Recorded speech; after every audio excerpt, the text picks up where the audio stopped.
Hello everyone, welcome to the online platform of competition community. जैसा कि हम one day exam SSC railway सबके लिए क्या चला रहे हैं, ऑनलाइन सीरीज चला रहे हैं। किसके लिए? साइंस के लिए। साइंस में हम देख रहे हैं बायोलॉजी, और बायोलॉजी में अभी तक हमारे 4 लेक्चर्स कंप्लीट हो चुके हैं। पहले हमने बताया कि इंट्रोडक्शन क्या है बायोलॉजी का। सेकेंड लेक्चर में हमने देखा कि किस तरह से क्लासिफिकेशन किया गया है। थर्ड में देखा सेल बायोलॉजी, यानी कि सेल बायोलॉजी कोशिका विज्ञान क्या है। एलिमेंट्री नॉलेज लिया कि कोशिका क्या होती है, कौन कौन से इसमें ऑर्गेनल्स पाए जाते हैं, कोशिका अंग पाए जाते हैं, यूकैरियोटिक प्रोकैरियोटिक कोशिका कौन सी होती है। फिर हमने नेक्स्ट क्लास में देखा बचे हुए ऑर्गेनल्स जैसे कि वैक्यूल्स रिक्तिकाओं के बारे में, और देखा जो सेल में आधारभूत संरचनाएं हैं, जो सेल साइटोस्केलेटन सिस्टम है, माइक्रोट्यूब्यूल्स है ना, माइक्रोफिलामेंट्स। फिर देखा कि डीएनए क्या होता है ना।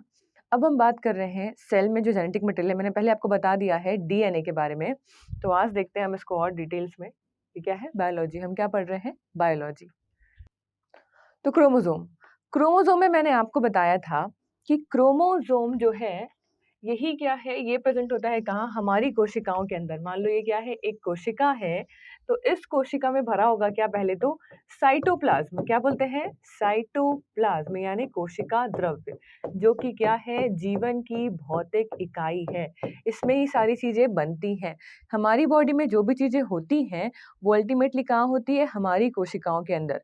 मतलब ये जो कोशिकाएं बना रही हैं एक कोशिका, इंडिविजुअल कोशिका, क्योंकि क्या है? ये स्ट्रक्चरल यूनिट है, संरचनात्मक इकाई है, और जो ये कार्य कर रही है, सभी कोशिकाएं अपने स्तर पर मिलकर जो कंप्लीट कार्य करती हैं वही हमारी क्या होती है? फिजियोलॉजी होती है। ठीक है, तो ये क्या हुआ? साइटोप्लाज्म। ठीक है, अब मैंने बताया कि साइटोप्लाज्म के अंदर क्या प्रेजेंट है भाई? तो क्या प्रेजेंट है? न्यूक्लियस। न्यूक्लियस को ही हम क्या बोले थे? ब्रेन ऑफ सेल, यानी कि कोशिका का मस्तिष्क क्या होता है? ये न्यूक्लियस, क्योंकि क्या करता है? ये कोशिका के अंदर होने वाली क्रियाओं को कंट्रोल करता है। ठीक है, मैंने ये बताया। अब इसके यहाँ पर कोशिका के न्यूक्लियस यानी केंद्रक के अंदर क्या था? ये क्रोमेटिन फाइबर थे। मैंने आपको बताया था, क्या बोले इसको? केंद्रक। क्रोमेटिन फाइबर मतलब क्या होता है?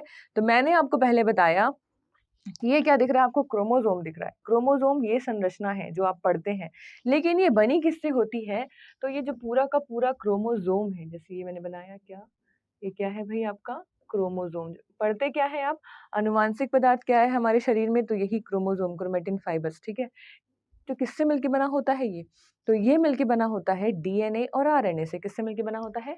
डीएनए और आरएनए से। ठीक है, तो मैंने बताया था इसके अंदर इस तरह से क्या होगा? संरचना होगी कुंडली नुमा, जो इस तरह की आकृति बना लेगी क्रोमोसोम की तरह। ठीक है, क्रॉस टाइप। अब ये कब दिखाई देता है ये आकार? तो हमको दिखाई देता है मेटाफेज में। जब हम पढ़ेंगे सेल डिवीजन के बारे में तो देखेंगे क्या मेटाफेज में ये क्रोमोसोम दिखाई देता है हमको। लेकिन इस क्रोमोसोम को हम ऐसे इलेबोरेट करें तो ये ऐसे होगा, इस तरह की संरचना है। किससे मिलके बनी है? डीएनए से। किससे मिलके बनी है? डीएनए से। ठीक है, तो ये किसकी बात कर रहे हैं हम? हम जब बात करते हैं यूकैरियोट्स की, यूकैरियोटिक कोशिका, मैंने आपको बताया यूकैरियोटिक मतलब ट्रू न्यूक्लियस। यू मतलब क्या? ट्रू यानी सत्य। मैंने बताया था आपको यूकैरियोटिक कोशिकाएं मतलब जिनमें सत्य न्यूक्लियस प्रेजेंट है, जिसमें ट्रू न्यूक्लियस प्रेजेंट है। मतलब उसकी नाभिक में क्या है? एक न्यूक्लियस है। उसकी कोशिका में क्या है? एक केंद्रक है जो कि एक झिल्ली से घिरा हुआ है। क्या बोलते हैं इसको? Nuclear membrane. क्या बोलते हैं? न्यूक्लियर मेम्ब्रेन या फिर केंद्रक झिल्ली। ठीक है, ये इसके अंदर क्या है? Nuclear membrane. अब इसके अंदर क्या भरा हुआ है? न्यूक्लिक एसिड, न्यूक्लियर फ्लूइड भरा हुआ है। क्या बोले? तरल पदार्थ भरा हुआ है। किसके अंदर? नाभिक के अंदर। और ये जो साथ में क्या है? नाइट्रोजन क्षार है। मैंने बताया डीएनए आरएनए क्या बोलते हैं? सबको न्यूक्लिक अम्ल बोलते हैं। क्या बोलते हैं? न्यूक्लिक एसिड, न्यूक्लिक अम्ल भरा होता है इसके अंदर। ठीक है, तो ये क्या था भाई? डीएनए था। ठीक, डीएनए की जो संरचना होती है ये हमने पहले देख लिया है। और जो प्रोकैरियोटिक कोशिकाएं होती हैं, क्या?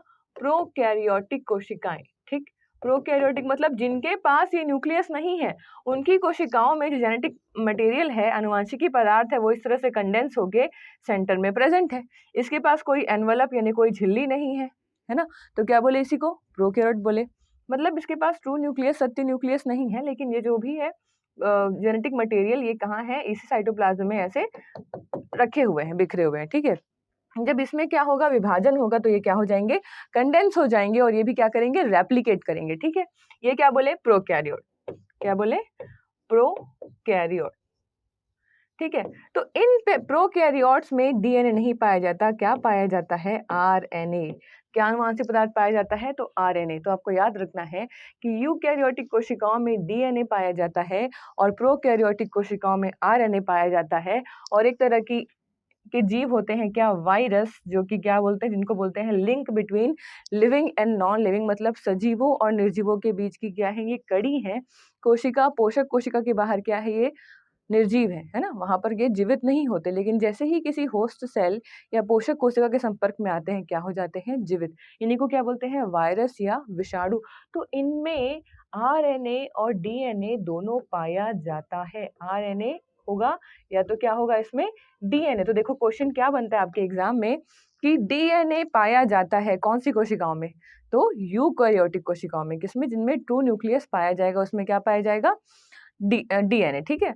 तो क्वेश्चन पूछा डीएनए पाया जाता है किसमें? यूकैरियोटिक कोशिकाओं में, जिसमें क्या है? ट्रू न्यूक्लियस है, सत्य नाभिक है, सत्य केंद्रक है।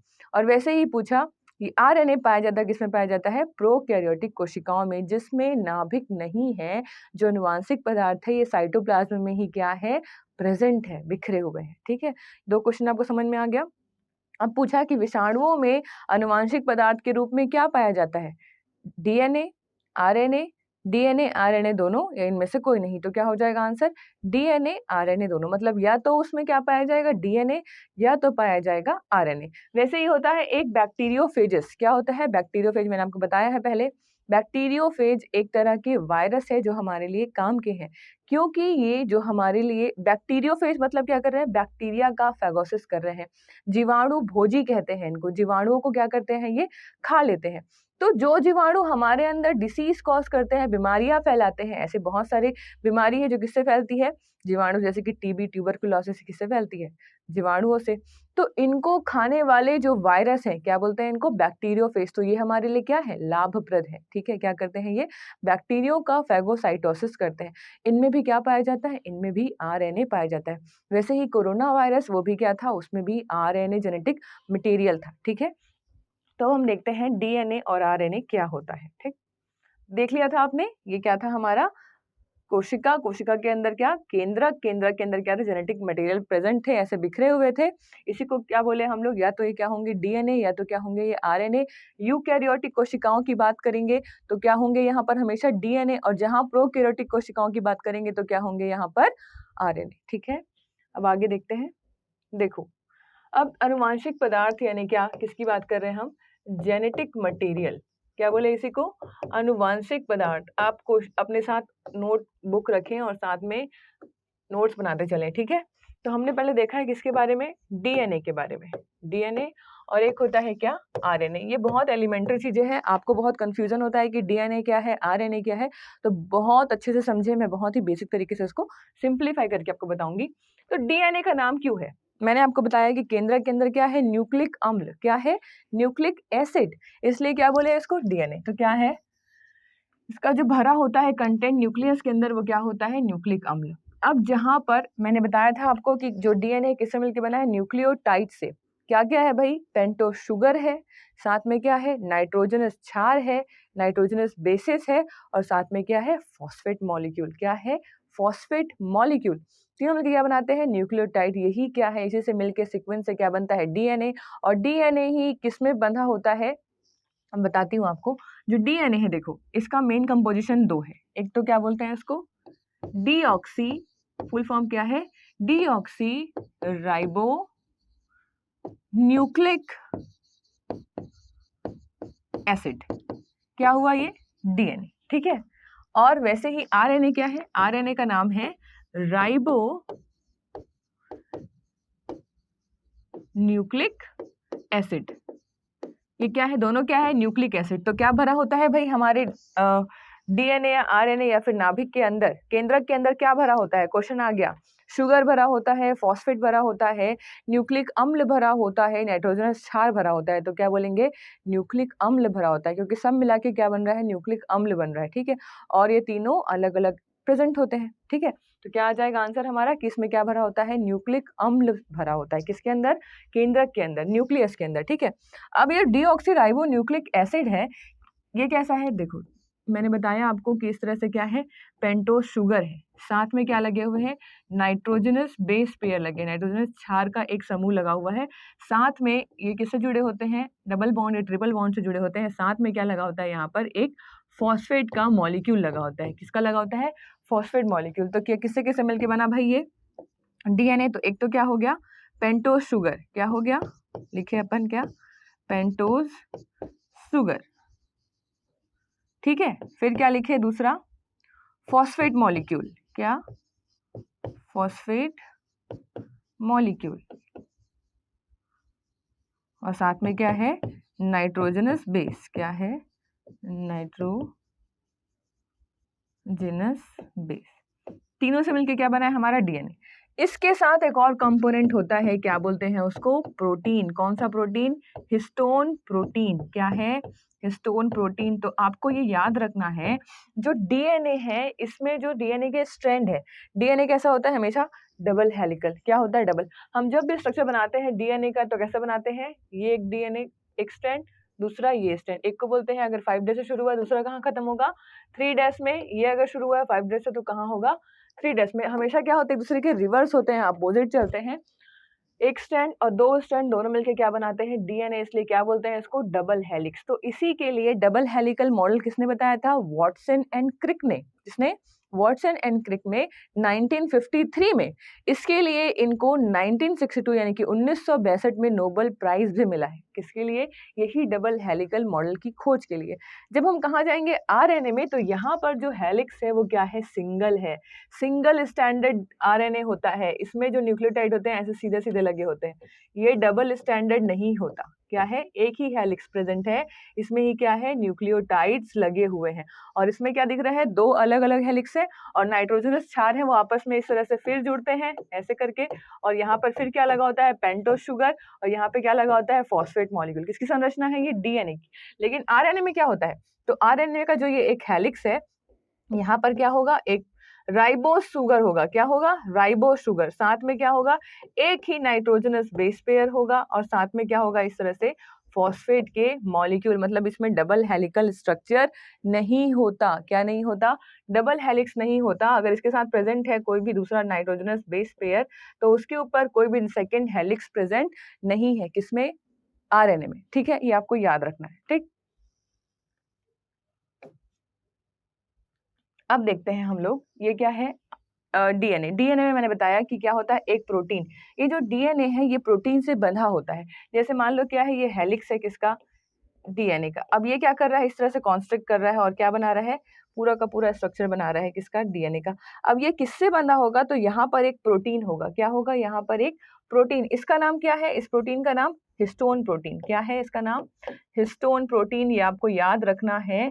जंतुओं के न्यूक्लियस में कौन सी प्रोटीन पाई जाती है, यह आपसे पूछा कि अनुवांशिकी के अंतर्गत, या फिर जीन के अंतर्गत, या फिर डीएनए की संरचना में, या फिर अनुवांशिक लक्षणों को एक पीढ़ी से दूसरी पीढ़ी तक स्थानांतरित करने के लिए कौन सा प्रोटीन आवश्यक है, तो क्या हो जाएगा, हिस्टोन प्रोटीन। क्या, ये हिस्टोन प्रोटीन ही क्या करता है, ऐसा प्रेजेंट होता है पूरा डीएनए के अंदर, और यही क्या करता है, ये जो डीएनए की कुंडली संरचना है इसको क्या करता है, आपस में बांधता है। और इस तरह से ही क्या होगा, ऐसे ऐसे ऐसे से बंधे होंगे किसके अंतर्गत, ये डीएनए के अंदर। और बाद में कुंडलियों के क्या बनाएंगे, इस तरह से एक, क्या, यही क्या है, क्रोमोसोम बनाते हैं, ठीक है। तो ये आपको याद रखना है, ये डीएनए का स्टैंड है, डबल हेलिक्स, और ये किससे जुड़ा हुआ है, तो यहाँ पर किससे, हिस्टोन प्रोटीन से। सेंटर में क्या है, हिस्टोन प्रोटीन क्या करता है, ये डीएनए के स्टैंड को आपस में बांधता है। क्या करता है, बांधता है, ठीक है। तो ये क्या हो गया, हिस्टोन प्रोटीन। अब हिस्टोन प्रोटीन जो है ये कोशिका में न्यूक्लिक अम्ल का 60% पार्ट बनाती है, और ये जो बाकी तीनों प्रेजेंट है ये कितना बनाते हैं, 40% पार्ट बनाते हैं। तो हमारे डीएनए का एक बहुत बड़ा भाग किससे मिलकर बनता है, तो इसी हिस्टोन प्रोटीन से मिलकर बनता है। आपको ये याद रखना है। लेकिन जब हम आरएनए की बात करेंगे तो आरएनए में कोई हिस्टोन प्रोटीन नहीं पाया जाता, ठीक है। ये बात आपको क्लियर हुआ। राइबो न्यूक्लिक एसिड है इसके अंतर्गत, इसके अंतर्गत क्या है, डीऑक्सी राइबो न्यूक्लिक एसिड। आपको आराम से आ जाएगा, डीएनए लिखा है मतलब क्या, डीऑक्सी राइबो न्यूक्लिक एसिड, और यहाँ पर क्या है, राइबो न्यूक्लिक एसिड मतलब क्या, आरएनए। तो यही दोनों क्या, जेनेटिक मटेरियल हैं जीवों में। प्रोकैरियोट्स में क्या, आरएनए, यूकैरियोट्स में क्या, डीएनए, ठीक है। लेकिन हम ये जानते हैं हमारी कोशिकाओं के अंदर मान लो क्या है, ये सेल है, तो सेल में क्या है, ये न्यूक्लियस, ठीक है। न्यूक्लियस में तो प्रोकैरियोट में क्या होगा, डीएनए होगा ही, साथ में इसके जो साइटोप्लाज्म है इसके अंदर आरएनए भी पाए जाते हैं। कैसे पाए जाएंगे भाई आरएनए? अब आरएनए हमारी बॉडी में प्रोटीन के सिंथेसिस के लिए बहुत जरूरी है। क्या करते हैं, जो राइबोसोमल आरएनए होते हैं यही राइबोसोम में जाके क्या देते हैं, इंफॉर्मेशन देते हैं, और जो राइबोसोम है वो क्या बनाता है, तो न्यूक्लिक एसिड या प्रोटीन बनाता है। क्या बनाता है, प्रोटीन बनाता है, ठीक है। तो हमारा जो केंद्रक है, केंद्रक के अंदर क्या प्रेजेंट है, केंद्रिका, क्या बोलते हैं इसी को, न्यूक्लियोलस। अब ये जो न्यूक्लियोलस है आगे देखते हैं, देखो हमारी कोशिका है, ये मान लो सेल है, सेल के अंदर मान लेते हैं क्या है, ये न्यूक्लियस। अब न्यूक्लियस के अंदर क्या है, न्यूक्लियोलस, क्या बोले इसको, केंद्रिका। तो ये जो केंद्रिका है ना, ये क्या है, राइबोसोम की फैक्ट्री है, राइबोसोमल फैक्ट्री। क्या बोलते हैं, राइबोसोमल फैक्ट्री। मतलब क्या, जितने भी राइबोसोम कहाँ है, हमारे सेल में प्रेजेंट है, हमारी साइटोप्लाज्म में प्रेजेंट है। ये कहाँ से बन के आते हैं, तो इसी न्यूक्लियस, न्यूक्लियोलस से बन के आते हैं। और हमारे न्यूक्लियस में क्या प्रेजेंट है, मैं बताया था आपको, इस तरह से क्या पाए जाते हैं, पोर पाए जाते हैं। इससे ये बाहर निकल के, जो न्यूक्लियस के बाहर क्या लगा होता है, एंडोप्लाज्मिक रेटिकुलम प्रेजेंट होता है, इसमें आके ये इस तरह से स्थित हो जाते हैं। कौन, यही राइबोसोम। और यही राइबोसोम बाद में क्या बनाते हैं, तो प्रोटीन बनाते हैं। शरीर में प्रोटीन की फैक्ट्री कौन है, कोशिकाओं में प्रोटीन की फैक्ट्री कौन है, तो कौन है, यही राइबोसोम। अब राइबोसोम को बनाना क्या है, प्रोटीन, और इनको चाहिए इंफॉर्मेशन। प्रोटीन कैसे बनाएंगे भाई, तो प्रोटीन जब भी बनता है किसकी जरूरत होती है, अमीनो अम्ल की जरूरत होती है। साथ में कुछ ऐसे एंजाइम होते हैं जो उसको बनाने के लिए रिस्पॉन्सिबल है, उसके बिना हम स्पेसिफिक प्रोटीन नहीं बना सकते। तो बोलते हैं कि जीन हमारे शरीर में क्या है, आनुवांशिकता की इकाई है। मतलब आपके शरीर के जो कैरेक्टर्स हैं, आपका रंग कैसा होगा, आपके बाल कैसे होंगे, आपके आई का कलर कैसे होगा, आपकी हाइट कैसी होगी, जो भी होगा वो इन्फॉर्मेशन कहाँ है, तो जीन में है, ठीक है। ये बात हमने बताया था। और जीन क्या है, तो ये जो डीएनए या आरएनए है, इसी का एक स्पेसिफिक पार्ट है, क्या है, जो पूरे पूरे एक लक्षण को कैरी करता है। लक्षण को क्या बोलते हैं हम लोग, ट्रेट बोलते हैं। जो ये ट्रेट है एक पीढ़ी से दूसरी पीढ़ी में जाता है, किसके फॉर्म में, जीन के फॉर्म में, इसलिए क्या बोलते हैं इसको, आनुवांशिकता की इकाई बोलते हैं। तो ये जो जीन है, ठीक है। अब इस जीन में क्या है, पूरे इन्फॉर्मेशन ऐसे से प्रेजेंट है। मान लेते हैं क्या है, ये डीएनए, इसमें क्या है, पूरा इन्फॉर्मेशन है। अब हमको ये इन्फॉर्मेशन प्रेजेंट कहाँ है, तो भाई न्यूक्लियस के अंदर प्रेजेंट है। हमने बताया किसके अंदर होता है, केंद्रक के अंदर। अब इस केंद्रक के अंदर ये ऐसे डीएनए प्रेजेंट है, और क्या करना है इसको, अपने हिसाब से जो प्रोटीन चाहिए, बॉडी का जो भी पार्ट बनाना है। मान लो आपके हेयर क्या है, स्ट्रेट है, या आपके हेयर कर्ली है, तो केराटिन प्रोटीन से बनता है हमारा बाल, है ना। हमारे हेयर बनते हैं किससे, केराटिन प्रोटीन से। तो ये जो प्रोटीन है, ये किस तरह का बनेगा, इसका इन्फॉर्मेशन कहाँ है, तो हमारे डीएनए में। माता पिता, आप देखेंगे अगर आपके पेरेंट्स के बाल क्या है, कर्ली, तो आपके अंदर या आपकी बहन या अपने भाई के अंदर भी क्या होंगे, कोई ना कोई ऐसा होगा जिसके अंदर बाल कैसे होंगे, कर्ली। वैसे ही आपका ब्लड ग्रुप होता है। अगर आपके मॉम का ब्लड ग्रुप ए है, या पापा का बी है, तो आपके आपके अंदर क्या संभावना है, या तो ए होगा, या तो बी होगा, या तो ए बी होगा। वो भी किस कारण, क्योंकि सारी इन्फॉर्मेशन कहाँ है, इनके अंदर प्रेजेंट है, यही लेके आते हैं। तो भाई जब डीएनए में इन्फॉर्मेशन प्रेजेंट है, तो ये बाहर आएगा कैसे, ये तो प्रेजेंट इसके अंदर है। बन कहाँ रहा है प्रोटीन, तो हमारी साइटोप्लाज्म में बन रहा है। तो यहाँ पर काम करता है कौन, आरएनए। कौन काम करता है, आरएनए। अब यहाँ पर जैसे ही हम आगे जाते हैं, तो यहाँ पर डीएनए के पास आता है क्या, क्या आता है, आरएनए। क्या आता है, पहले तो आरएनए आएगा। आरएनए क्या करेगा, यहाँ पर इसको पढ़ेगा, किसको, डीएनए को पूरा पढ़ेगा, और पढ़ के एक होता है। तो हमारे शरीर में 3 तरह के आरएनए होते हैं। एक को बोलते हैं राइबोसोमल आरएनए, दूसरे को बोलते हैं मैसेंजर आरएनए, तीसरे को बोलते हैं ट्रांसफर आरएनए, ठीक है। अब जो राइबोसोमल आरएनए है, इसके पास वो सारे इंफॉर्मेशन है जो राइबोसोम को बनाने के लिए चाहिए। तो न्यूक्लियोलस के अंदर क्या बन रहा है, राइबोसोम बन रहे हैं। तो ये आरएनए क्या करेगा, जो न्यूक्लियोलस के अंदर जाएगा, केंद्रिका के अंदर जाएगा, और वहां पर क्या बनाएगा, राइबोसोम बनाएगा। राइबोसोम कहाँ आ गए, साइटोप्लाज्म में आ गए। मैंने बताया किस तरह से राइबोसोम साइटोप्लाज्म में आते हैं, ठीक है। हमारे पास 2 आरएनए बचे, एक है मैसेंजर आरएनए और एक है ट्रांसफर आरएनए। तो हमारी इस कोशिका में हमने भोजन खाया है, भोजन से क्या लिया, प्रोटीन लिया। प्रोटीन लिया, और प्रोटीन को का पाचन किया, और पाचन करके क्या बनाया, अमीनो अम्ल। प्रोटीन टूट के क्या बनाते हैं, अमीनो अम्ल। कार्बोहाइड्रेट टूट के क्या बनाते हैं, तो बनाते हैं ग्लूकोज। और फैट यानी कि वसा बनाता है, फैटी एसिड। तो प्रोटीन क्या बना रहा है, अमीनो अम्ल। अमीनो अम्ल पचित होकर कहाँ पहुंच गया, हमारी कोशिकाओं तक। अब इस अमीनो अम्ल से हमको स्पेसिफिक प्रोटीन बनाना है। प्रोटीन तो हमने खाना वाला खाया है, मतलब फूड से लिया है, तो वो हमारी बॉडी से मैच कर रहा है क्या? नहीं, हमको बनाना क्या है? बॉडी के डिफरेंट पार्ट। आपका जो पूरा शरीर है किससे मिलके बना हुआ है? प्रोटीन से मिलके बना हुआ है। तो हमने जो प्रोटीन अपने भोजन में लिया है, उससे क्या बनाना है? हमको शरीर का डिफरेंट डिफरेंट पार्ट बनाना है। शरीर का क्या बनाना है? भाग बनाना है। तो ये प्रोटीन कैसा होगा? कौन बनाएगा? यही राइबोसोम। क्या बनाएगा? राइबोसोम। तो पहले राइबोसोम के अंदर क्या है? आरएनए। ये बनाया क्या? राइबोसोम। किस तरह के राइबोसोम बनेंगे? ठीक है। फिर एक होता है मैसेंजर आरएनए। जो डीएनए में यहाँ पर क्या है? Messenger RNA. डीएनए में क्या है? इस तरह सूचनाएं प्रेजेंट है। किसके फॉर्म में? न्यूक्लियोटाइड्स के फॉर्म में। मैंने बताया आपको, ये क्या है? जीन। ठीक है, ये क्या है? सूचनाएं। तो यहाँ पर ये मैसेंजर आरएनए आएगा इसके साथ में और जुड़ेगा, और जो जो इन्फॉर्मेशन इस डीएनए में लिखा हुआ है उसको कोड करेगा और कोड करके लेकर आएगा मैसेज के फॉर्म में। ठीक है, देखेगा कि डीएनए में कौन कौन से कैरेक्टर्स प्रेजेंट हैं। अब यहाँ पर बहुत सारे कोडॉन होते हैं। क्या होते हैं? कोडॉन। एक पूरा संरचना होता है ऐसे कोडॉन, उसको क्या बोलते हैं? जीन बोलते हैं। एक स्टार्टिंग कोडॉन होता है और एक एंड कोडॉन होता है। स्टार्टिंग कोडॉन हमेशा क्या होता है? AUG, और ये क्या होता है? UGA या UAA या UAG। ये तीन तरह के होते हैं स्टॉप कोडॉन। तो आपको याद रखना है, एक होता है इनिशिएशन कोडॉन, मतलब प्रारंभिक कोडॉन, जिससे क्या होता है? Initiation codon. दूसरा क्या होता है? Termination codon. Termination codon. और बीच में क्या होता है? Elongation codon. Elongation codon. ये आपको याद रखना है। क्यों याद रखना है? आपसे अगर एग्जाम में पूछ देता है कि इनिशिएशन कोडॉन कौन सा है, इतना डीप में तो जाएगा नहीं, लेकिन फिर भी आपको दिमाग में याद रखना है कि किस तरह से डीएनए से आरएनए बनता है। बनाना क्या है? हमको प्रोटीन बनाना है। तो कहीं से तो इन्फॉर्मेशन आएगा ना, राइबोसोम के पास कहीं तो इन्फॉर्मेशन आएगा, तभी तो क्या बनाएगा? प्रोटीन बनाएगा, जो हमको चाहिए। सारे क्रिएटर कहाँ है? हमारे जीन में। इसलिए क्या बोलते हैं इसको? अनुवांशिकी की इकाई बोलते हैं। ये आपको समझना है। तो यहाँ पर क्या है? सारा डीएनए लगा हुआ है, कैरेक्टर्स लगा हुआ है। इसके लिए क्या है? यहाँ पे कोड प्रेजेंट है। आपको इसको कोड को पढ़ना है। तो कौन आया? मैसेंजर आरएनए आया। कहाँ पर? डीएनए के पास, मतलब इस न्यूक्लियस के अंदर, केंद्रक के अंदर। और इसको पढ़ा। कैसे पढ़ेगा? इससे अटैच होगा। यहाँ पर आरएनए पॉलीमरेज नाम का एंजाइम होता है। ठीक है।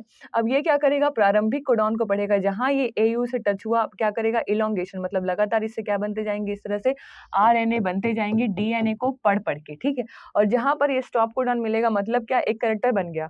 तो ये आरएनए यहाँ से टूट के अलग हो जाएगा और कहाँ पहुंच जाएगा? राइबोसोम के पास। अब राइबोसोम कहाँ है? तो ये इस साइटोप्लाज्म में है, ईआर के ऊपर। ठीक है, यहाँ पर प्रेजेंट है। तो मैसेंजर क्या किया? यहाँ न्यूक्लियस से आरएनए को लेके आया कहाँ तक? इस राइबोसोम के पास। अब जब राइबोसोम के पास लेकर आता है, तो राइबोसोम देखो ये क्या है? सॉरी, ये क्या है? ये एक आरएनए है। ठीक है, कैसा आरएनए? mRNA, मैसेंजर आरएनए है। इसके पास सारे मैसेज है, जो कैरेक्टर्स हमको चाहिए प्रोटीन बनाने के लिए। अब यहाँ पर हमने पढ़ा है राइबोसोम के बारे में। राइबोसोम की दो यूनिट्स होती हैं। एक को बोलते हैं लार्ज यूनिट, एक को बोलते हैं स्मॉल यूनिट। मान लो क्या है? ये यूकैरियोटिक कोशिका है, तो इसमें क्या होगा? हमेशा 80S राइबोसोम होगा। मतलब क्या होगा? ये 60 का सब यूनिट होगा और ये क्या होगा? 40 का स्मॉल सब यूनिट होगा। दोनों के दोनों आएंगे और आके नीचे से स्मॉल सब यूनिट और ऊपर से लार्ज सब यूनिट जुड़ जाएंगे। अब जैसे ये क्या है? ये आरएनए है। क्या है? Messenger RNA. अब इसके मैसेज को ये पढ़ने लगते हैं। साथ में एक और आरएनए क्या है हमारे पास? Transfer RNA. क्या है? टीआरएनए। तो टीआरएनए क्या करता है? हमारी कोशिकाओं में या सेल साइटोप्लाज्म में जितना भी क्या है? अमीनो अम्ल, इसको अपने साथ लेके आता है। मान लो क्या किया? ये अमीनो अम्ल को साथ में लेके आया। किसके अंदर? ये सब यूनिट के अंदर। अब ये इसको पढ़ेगा। इसको पढ़ेगा किसको? यहाँ पे जो कोडॉन लिखा हुआ है, और इसको इससे अटैच कर लेगा। फिर ये आगे बढ़ेगा और फिर थोड़ा आगे बढ़ा, फिर यहाँ पे कोडॉन लिखा है, यहाँ पर से फिर ये एक और अमीनो एसिड को लेके आया। तो इस तरह से क्या बनाने लगता है? ये एक अमीनो एसिड का चेन बनाने लगता है आगे बढ़ते हुए। तो जिस तरह से जैसे जैसे ये आगे बढ़ता है, वैसे वैसे ट्रांसफर आरएनए क्या लेके आता है? इसके लिए एक अमीनो एसिड का मॉलिक्यूल लेके आता है। और हम जानते हैं कि प्रोटीन जो है, प्रोटीन 20 टाइप के अमीनो एसिड से मिलके बनता है। तो जैसे ही एक प्रोटीन का चेन बन गया, जो प्रोटीन हमको चाहिए था, इसको पूरा पढ़ के, तो वो फिर प्रोटीन क्या होगा? ऐसे जाके अलग हो जाएगा। कहाँ चले जाएगा? साइटोप्लाज्म के अंदर। मतलब हमारा प्रोटीन बन गया है। क्या बन गया है? प्रोटीन बन गया है। तो ये आपको याद रखना है बहुत अच्छे से कि हमारे शरीर में 3 तरह के क्या पाए जाते हैं? हमारी कोशिकाओं के अंदर 3 तरह के आरएनए पाए जाते हैं। एक को बोलते हैं क्या? राइबोसोमल आरएनए, जितने भी आरएनए हैं उसका लगभग 80% जो होता है वो क्या होता है, राइबोसोमल आरएनए होता है, जो राइबोसोम के अंदर प्रेजेंट है। किस लिए? यही बनाने के लिए प्रोटीन, ठीक है, इन्फॉर्मेशन के लिए किस तरह के राइबोसोम बनेंगे। दूसरा क्या है, एमआरएनए क्या करता है, मैसेज लेके आता है कहाँ, हमारे डीएनए से कि किस तरह का आरएनए बनेगा। कहाँ से लेके आता है, डीएनए से किस तरह का आरएनए बनेगा, ठीक है, क्या आरएनए बन रहा है, ताकि क्या करे, इसको पढ़ पाए कौन, यही हमारा राइबोसोम। अब एक क्या है, टीआरएनए यानी क्या, ट्रांसफर आरएनए। ये ट्रांसफर आरएनए क्या करता है, जितने भी अमीनो अम्ल है इसको लेके आता जाता है कहाँ पर, इस राइबोसोम के पास, और राइबोसोम अमीनो अम्ल की एक सीरीज बना देता है, और जब ये सीरीज कंप्लीट हो जाती है तो यही क्या बनती है, एक स्पेसिफिक प्रोटीन बनती है। तो प्रोटीन सिंथेसिस कैसे हो रहा है आप समझ गए, कौन बहुत महत्वपूर्ण भूमिका निभा रहा है, तो आरएनए। तो एक यूकेरियोटिक कोशिका के अंदर डीएनए और आरएनए दोनों होते हैं। इसके अलावा मैंने बताया था कि एक होता है क्या, क्लोरोप्लास्ट, और दूसरा होता है माइटोकॉन्ड्रिया।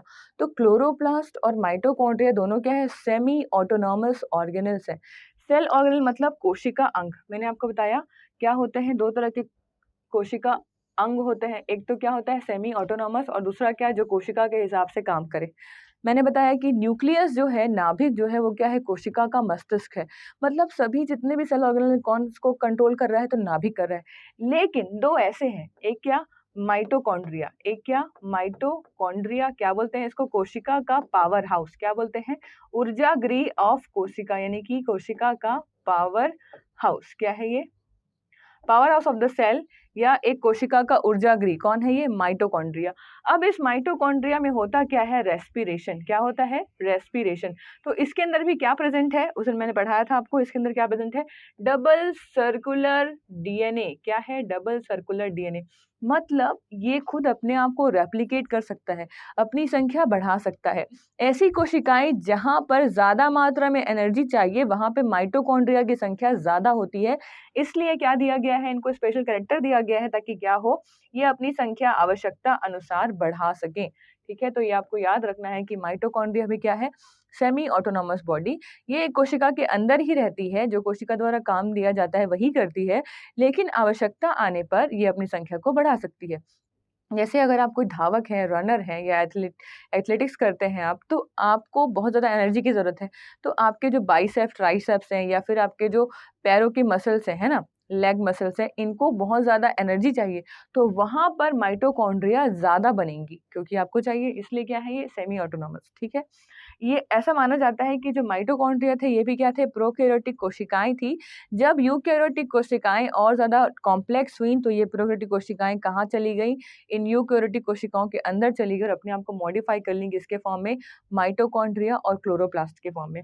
अब वैसे ही मैंने आपको बताया था क्लोरोप्लास्ट के बारे में, तो जो क्लोरोप्लास्ट होता है वो भी क्या होता है, देखो ये क्या था, ये क्लोरोप्लास्ट है। अब क्लोरोप्लास्ट कैसा है भाई, तो इस तरह से यहाँ पर ये ऐसे प्रेजेंट है, ठीक है, थाइलेकोइड ग्रेनम इस तरह से प्रेजेंट है। मैं इसको अच्छे से बना देती हूँ। देखो ये क्या है, एक क्लोरोप्लास्ट है, ये भी कैसा है, मेम्ब्रेन बाउंड स्ट्रक्चर है। यहाँ पर क्या है, थाइलेकोइड ग्रेनम है, ठीक है। तो मैंने बताया आपको कि यहाँ पर भी क्या है, डबल स्टैंडर्ड सर्कुलर डीएनए है। मतलब इसके पास भी क्या है, इस तरह का एक डीएनए प्रेजेंट है। तो ये क्या करेगी, ये भी स्वायत्त है। कैसी है, अर्ध स्वायत्त, सेमी ऑटोनॉमस।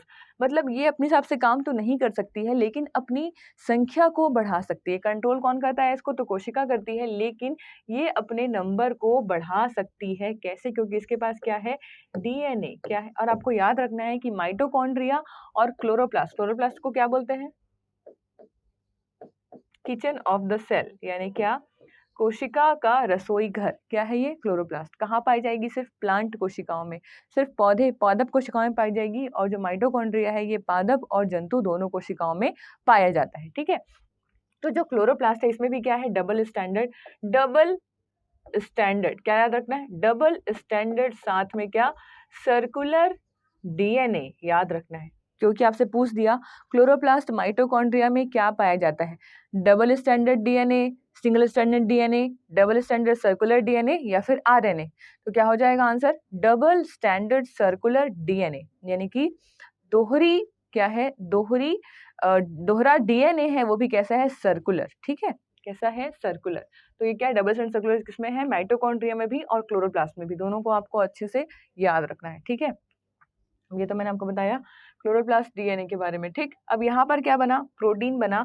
अब यही प्रोटीन क्या करेगा, हमारी बॉडी का डिफरेंट कैरेक्टर का निर्माण करेगा। मान लो आपका जो स्किन है वो किस तरह का होगा, तो आप जिस तरह का प्रोटीन आपके अंदर बन रहा है, जिस तरह की प्रोटीन आपके अंदर, हमारा पूरा का पूरा बॉडी है किससे मिलके बना है, जो स्पेशली मसल्स हैं किससे मिलके बने हैं, प्रोटीन से मिलके बने हैं। और जो बोन्स है किससे मिलके बने हैं, कैल्शियम से मिलके बने हैं, ठीक है। तो कार्बोहाइड्रेट देता है हमको क्या, एनर्जी। और जो प्रोटीन होता है वो क्या बनाता है, हमारा पूरा का पूरा बॉडी। इसलिए जब डाइट बहुत ज़्यादा करते हैं हम, अगर कार्बोहाइड्रेट नहीं लेते तो हमारा प्रोटीन क्या हो जाता है, हमारे मसल्स ब्रेक होने लगते हैं। इसलिए आपको कार्बोहाइड्रेट, फैट और प्रोटीन तीनों ही संतुलित मात्रा में लेना होता है अपनी डाइट में, अपने भोजन में, ठीक है। तो हम क्या देख रहे थे, डीएनए और आरएनए के बारे में, ठीक है। तो देखो अब हम आगे बात करेंगे कि कोशिकाओं में क्या क्या होता है। क्वेश्चन इस तरह से बनता है, तो मान लो ये है क्या, एक पादप कोशिका, क्या है ये, प्लांट सेल या पादप कोशिका। और एक क्या है, एनिमल सेल या जंतु कोशिका, ठीक है, एनिमल सेल। इसको क्या लिख दूं मैं, ये क्या है, एक पादप कोशिका और दूसरा क्या है, एनिमल सेल यानी क्या, जंतु कोशिका, ठीक है। तो जो पादप कोशिका है इसमें कौन कौन से सेल ऑर्गेनिज्म पाए जाएंगे, यानी कौन कौन से कोशिका अंग पाए जाएंगे, और जंतु कोशिका में कौन कौन से अंग पाए जाएंगे, ये पूछा जाता है, ठीक है। तो देखो कैसे याद रखेंगे, जो चीज कॉमन है उसको हम बीच में लिख लेते हैं।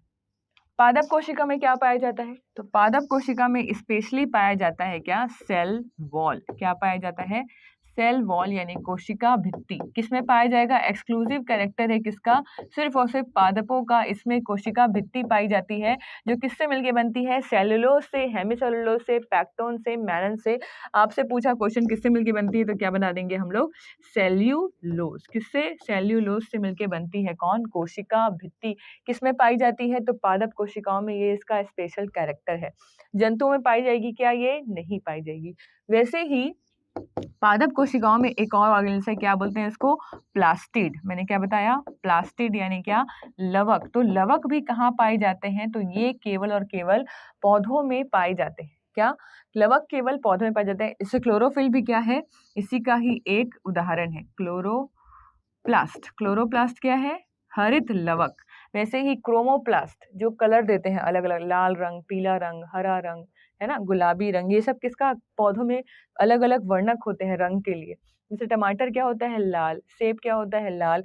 संतरा क्या होता है, ऑरेंज। तो सबके लिए पिगमेंट है। गाजर कैसा होता है, ज़ैंथोफिल पिगमेंट होता है, कैरोटीन पिगमेंट होता है। तो यही क्या बनाते हैं, ये प्लास्टिड। एक होता है क्रोमोप्लास्ट मतलब कलर वाले, एक होता है क्लोरोप्लास्ट जो हरे रंग के होते हैं, और एक होता है ल्यूकोप्लास्ट जो कि कलरलेस यानी कि रंगहीन होते हैं। 3 तरह के प्लास्टिड पाए जाते हैं किसमें, प्लांट कोशिकाओं में, ठीक है, पादप कोशिकाओं में। और जंतु कोशिकाओं में प्लास्टिड्स नहीं पाए जाते।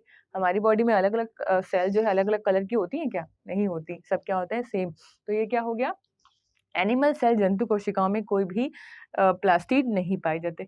अब क्या क्या पाए जाते हैं कॉमन, उसको अगर हम देखें तो दोनों में देखो, सेल मेम्ब्रेन।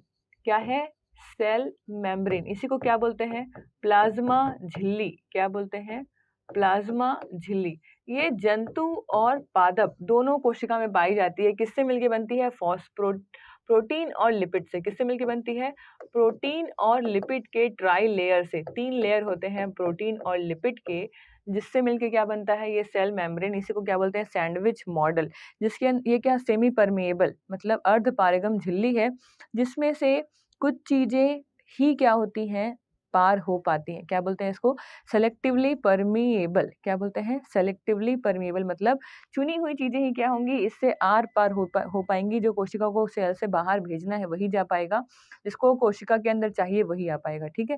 तो क्या है, ये सेलेक्टिवली परमीएबल है। और क्या है, सेमी परमीएबल यानी कि अर्ध पारगम झिल्ली। कहाँ प्रेजेंट है, प्लांट में भी प्रेजेंट है और एनिमल में भी। इसको हम लोग ऐसे बॉक्स बना के लिख लेते हैं, ठीक है। अब दूसरा बात करते हैं राइबोसोम। किसकी बात करें, राइबोसोम। तो राइबोसोम भी दोनों कोशिकाओं में पाया जाता है, क्योंकि पौधों को भी क्या बनाना है, प्रोटीन बनाना है, और जंतुओं को भी क्या बनाना है, प्रोटीन। तो दोनों में क्या पाया जाएगा, राइबोसोम। वैसे ही अगर न्यूक्लियस की बात करें, न्यूक्लियस क्या है भाई, न्यूक्लियस यानी केंद्रक, दोनों में होता है, प्लांट में भी होता है और एनिमल में भी होता है, सिर्फ किस में नहीं होता, प्रोकैरियोट्स में नहीं होता, ठीक है। इसके बाद ER यानी कि एंडोप्लाज्मिक रेटिकुलम, अंतःप्रद्रव्य जालिका, ये भी दोनों में प्रेजेंट है, ठीक है। इसके अलावा क्या, एक होता है गोल्जी बॉडी, क्या है, गोल्जी बॉडी, ये क्या है, traffic controller of the cell, cell के अंदर क्या पैकेज हो रहा है, क्या पैकेट होके बाहर जाएगा, पैकेजिंग मटेरियल बोलते हैं, ट्रैफिक कंट्रोलर बोलते हैं किसको, गोल्जी बॉडी को। तो ये भी क्या होता है, दोनों में प्रेजेंट होता है, प्लांट में भी एनिमल। वैसे ही वैक्यूल्स, तो वैक्यूल्स दोनों में प्रेजेंट होते हैं, लेकिन प्लांट में वैक्यूल्स की साइज क्या होती है, बहुत बड़ी होती है, क्या बोलते हैं इसको, राजधानी या रिक्तिका। अब एक होता है सेंट्रियोल, क्या, सेंट्रियोल, सेंट्रियोल हम जानते हैं कि क्या करता है भाई, सेंट्रियोल या सेंट्रोसोम जो होता है वो कोशिका विभाजन में बहुत ज़्यादा हेल्प करता है। क्या करेंगे, दोनों अलग-अलग पोल्स पे प्रेजेंट हो जाएंगे और कोशिका जो है उसके अंदर जो क्रोमोसोम है उसके सिस्टर क्रोमेटिड को क्या करेंगे, अलग करेंगे, मैंने बताया है आपको लास्ट लेक्चर में। तो सेंट्रियोल स्पेशली कहाँ प्रेजेंट है, जंतु कोशिकाओं में, ये पादप कोशिकाओं में प्रेजेंट नहीं होता। पादप कोशिकाओं में जो मैच्योर सेल्स हैं उसमें क्या होता है, सेल प्लेट बनता है, क्या, सेल प्लेट, और सेल प्लेट ही क्या करता है, सेल डिवीजन करता है। आगे जब हम क्या पढ़ेंगे कोशिका विभाजन, तो उसमें देखेंगे किस तरह से कोशिकाओं में, पौधों की कोशिकाओं में कोशिका विभाजन होता है, ठीक है। इसका कैरेक्टर है स्पेशली जंतु कोशिका का, ठीक है। और क्या होता है भाई, तो और होता है साइटोप्लाज्म, साइटोप्लाज्म मतलब क्या, कोशिका द्रव्य, तो ये दोनों में प्रेजेंट होगा, इसमें भी और इसमें। जेनेटिक मटेरियल क्या होता है, DNA और RNA, तो DNA और RNA दोनों प्रेजेंट है किसमें, जंतु और पादप कोशिका में। DNA कहाँ होगा, न्यूक्लियस में हमेशा, और RNA क्या होगा, राइबोसोम में होगा, साइटोप्लाज्म में होगा, जो क्या करेगा, प्रोटीन का सिंथेसिस करेगा, ठीक है। तो ये सारी चीजें कॉमन होती है किसमें, प्लांट सेल और एनिमल सेल में। और प्लांट में स्पेसिफिकली और क्या होता है, सेल वॉल होता है, कोशिका भित्ति अलग से होती है, प्लास्टिड होता है, लवक होता है, और यहाँ पर क्या होते हैं स्पेशल, तो सेंट्रियोल होते हैं जो कोशिका विभाजन में बहुत हेल्प करते हैं, ठीक है। अब पौधों में माइक्रो बॉडीज के अंतर्गत एक आता है परागजीसोम, क्या आता है, परागजीसोम, जो कि प्रकाश अभिक्रिया, परागजीसोम, ठीक है, प्रकाश अभिक्रिया में महत्वपूर्ण भूमिका निभाता है। जब पौधे क्या करते हैं, लाइट के प्रेजेंस में क्या बनाते हैं, भोजन बनाते हैं या फोटोसिंथेसिस करते हैं, तो वहां पर परागजीसोम की भूमिका होती है, जो स्पेशली कहाँ प्रेजेंट होता है, तो पादप कोशिकाओं में प्रेजेंट होता है, ये जंतुओं में नहीं पाया जाता, ये भी आपको याद रखना है। कुछ कैरेक्टर्स ये हुए। इसके अलावा जब हम बात करें DNA या RNA की, तो मैंने बताया था आपको DNA के टाइम पे, DNA जो है स्पेशली इसमें क्या पाया जाता है, तो AG, आग हो गया, और कट में से क्या, CT, AGCT, ये कहाँ प्रेजेंट है, DNA में। और जब हम RNA की बात करते हैं, RNA की, तो RNA में क्या प्रेजेंट होता है, AG तो होगा, और C, और क्या होगा, U, साथ में यहाँ पे T नहीं होता, तो ये किसका कैरेक्टर है, RNA का। ये दोनों भी आपको याद रखना है। तो आज हमने देखा कि क्या है RNA, क्या है DNA, ठीक है। अब इसके बाद एक और चीज बचा हुआ है, देखो, जब कोई एक कोशिका है वो क्या कर रही है, विभाजन कर रही है, और क्या बना रही है, नई कोशिका, क्या बना रही है, नई कोशिका, विभाजन हुआ इसमें, क्या बना ली, नई कोशिका। तो इसमें है क्या, इसमें क्या है, DNA, ये DNA क्या होगा, एक और DNA बनाएगा, और जब DNA की संख्या ज्यादा हो जाएगी तो यही मिलके क्या बनाएंगे, दो कोशिकाएं, इसमें भी DNA होगा और इसमें भी DNA होगा। क्या बोलते हैं इसको, माइटोसिस या अर्धसूत्र विभाजन। इसमें क्या होता है, जितना नंबर DNA किसमें होती है, मातृ कोशिका में, मदर सेल में, उतनी ही क्या आती है, नई कोशिका में भी उतने ही DNA प्रेजेंट होते हैं। तो DNA से DNA का बनना, जब DNA से क्या बनेगा, DNA बनेगा, तो क्या बोलेंगे इस प्रक्रिया को, इस प्रक्रिया को बोलते हैं हम रेप्लिकेशन। क्या बोलते हैं, रेप्लिकेशन, ये याद रखना है। रेप्लिकेशन मतलब क्या होता है, DNA से DNA का बनना, मतलब DNA क्या हो रहे हैं, संख्याएं बढ़ रहे हैं, रेप्लिकेट हो रहे हैं, अपनी संख्या को बढ़ा रहे हैं, तो क्या बोले इसी को, DNA से DNA का बनना क्या कहलाया, रेप्लिकेशन, ठीक है। अब एक होता है DNA से RNA का बनना, क्या, DNA से RNA का बनना, तो ये क्या हो जाएगा, जब DNA क्या बनाएंगी, RNA बनाएंगी। अभी पढ़ा था हमने, क्या किए थे, DNA से मैसेंजर RNA क्या बनाया, RNA बनाया, कहाँ लेके गया इसको, साइटोप्लाज्म में। तो DNA क्या दे रहा है, इन्फॉर्मेशन किसको दे रहा है, RNA को, DNA से क्या बन रहा है, RNA, तो इसी को क्या बोलते हैं, ट्रांसक्रिप्शन। क्या बोलते हैं, ट्रांसक्रिप्शन। क्या किया, इसको पढ़ लिया, इसके कैरेक्टर्स को जो डीएनए में है और क्या बना दिया, आरएनए बना दिया। तो क्या बोलते हैं इसी को, ट्रांसक्रिप्शन। क्या बोलते हैं, ट्रांसक्रिप्शन। जब डीएनए से आरएनए बनेगा तो क्या कहलाएगा, ट्रांसक्रिप्शन। ये आपको याद रखना है। अब यही क्या बन रहा है, डीएनए से आरएनए। अब जब हम क्या बनाएंगे, आरएनए से डीएनए बनाएंगे, तो कभी कभी क्या होता है, आरएनए से डीएनए भी बनता है। तो इस पर क्यों क्या बोलते हैं हम, रिवर्स, क्या बोलते हैं, रिवर्स ट्रांसक्रिप्शन। ट्रांसक्रिप्शन। अब देखो याद रखना आसान है। ट्रांसक्रिप्शन मतलब क्या कर रहे हैं हम भाई, डीएनए से क्या बना रहे हैं, आरएनए बना रहे हैं। लेकिन जब इसको क्या कर दिए, उल्टा कर दिए, आरएनए से क्या बनाए, डीएनए, तो क्या बोल दिए इसी को, ट्रांसक्रिप्शन। क्या बोल दिए, ट्रांसक्रिप्शन। अब चौथा होता है जब हम क्या करें, आरएनए से प्रोटीन बनाएं, क्योंकि आरएनए क्या, ट्रांसफर आरएनए क्या लेके आ रहा है, पूरा सब अमीनो अम्लों को लेके आ रहा है। मैसेंजर आरएनए क्या बता रहा है, मैसेज दे रहा है कि किस तरह से कौन सा प्रोटीन बनना है। तो अब क्या करेंगे, हम इस आरएनए को पढ़ के क्या बना रहे हैं, प्रोटीन बना रहे हैं। क्या बना रहे हैं, प्रोटीन। प्रोटीन कहाँ होता है भाई, राइबोसोम में। कहाँ से आता है इन्फॉर्मेशन, इसी आरएनए से आता है। तो आरएनए से क्या बनेगा, प्रोटीन। तो क्या बोलेंगे इसी को, ट्रांसलेशन। क्या बोलेंगे, ट्रांसलेशन। तो आपको ये चारों चीजें याद रखनी है। रेप्लिकेशन क्या है, डीएनए से डीएनए का बनना। जब बहुत सारे डीएनए बनेंगे तो क्या बोलेंगे इसी को, रेप्लिकेशन। जब डीएनए से आरएनए बनेगा तो क्या बोलेंगे इसी को, ट्रांसक्रिप्शन। क्या बोलेंगे, ट्रांसक्रिप्शन। ठीक है, याद रखना है इसको। जब इसी आरएनए से डीएनए बनेगा, उल्टा हो जाएगा काम, तो क्या बोलेंगे इसी को, रिवर्स ट्रांसक्रिप्शन। क्या बोलेंगे, रिवर्स। आपको इंग्लिश वाले वर्ड्स ही याद रखना है, रिवर्स ट्रांसक्रिप्शन। ठीक है। और जब आरएनए से प्रोटीन बनेगा तो इसी को क्या बोलेंगे, ट्रांसलेशन। क्या बोलेंगे, ट्रांसलेशन। ठीक है। तो ये 4 पॉइंट्स हैं, आपको याद रखना है। डीएनए से डीएनए बने तो क्या बोलेंगे, रेप्लिकेशन। डीएनए से डीएनए रेप्लिकेशन। डीएनए रेप्लिकेट हो रहा है, अपनी संख्या को बढ़ा रहा है, तो क्या हुआ, डीएनए से डीएनए मतलब रेप्लिकेशन। जब डीएनए से आरएनए बनेगा तो क्या बोले इसको, ट्रांसक्रिप्शन। डीएनए से आरएनए का बनना क्या कहलाता है, ट्रांसक्रिप्शन। और उल्टा होगा, जब आरएनए से डीएनए बनेगा तो क्या बोलेंगे इसी को, रिवर्स ट्रांसक्रिप्शन। और जब आरएनए को पढ़ के क्या बनेगा, प्रोटीन बनेगा, तो क्या बोलेंगे इसको, ट्रांसलेशन। तो 4 कीवर्ड्स हैं, क्वेश्चन पूछता है डीएनए से डीएनए का बनना क्या कहलाता है, आरएनए से डीएनए का बनना क्या कहलाता है, आरएनए से आरएनए का बनना क्या कहलाता है, आरएनए से प्रोटीन का बनना क्या कहलाता है। तो क्या बोलेंगे इसी को, पहले अगर डीएनए से डीएनए बना तो रेप्लिकेशन, डीएनए से आरएनए बना तो ट्रांसक्रिप्शन, आरएनए से डीएनए बना तो रिवर्स ट्रांसक्रिप्शन, और आरएनए से प्रोटीन बना तो ट्रांसलेशन। ये आपको याद रखना है। इसके बाद जो नेक्स्ट लेक्चर है, इसमें हम देखेंगे सेल डिवीजन, किस तरह से कोशिकाएं अपनी संख्या को बढ़ाती हैं। तो ये हम नेक्स्ट लेक्चर में देखने वाले हैं। आज ये आप पढ़ के रखिएगा, नेक्स्ट लेक्चर में हम इसके आगे पढ़ेंगे। तो आपको ये बेसिक क्लियर होना चाहिए। इसके पहले जो सेल के तीनों लेक्चर्स हैं वो आपको अच्छे से याद होना चाहिए। ठीक है, आज की क्लास यहीं खत्म करते हैं। Thank you. अगर आप चाहते हैं अपने कैरियर को एक नई दिशा देना और सुनहरे भविष्य को साकार करना, तो जुड़िए कंपटीशन कम्युनिटी के साथ। आज ही हमारे वेबसाइट के कैरियर पेज पर विजिट करें अथवा डिस्क्रिप्शन बॉक्स पर दिए गए लिंक पर क्लिक करें। हमेशा आपके साथ टीम कोको।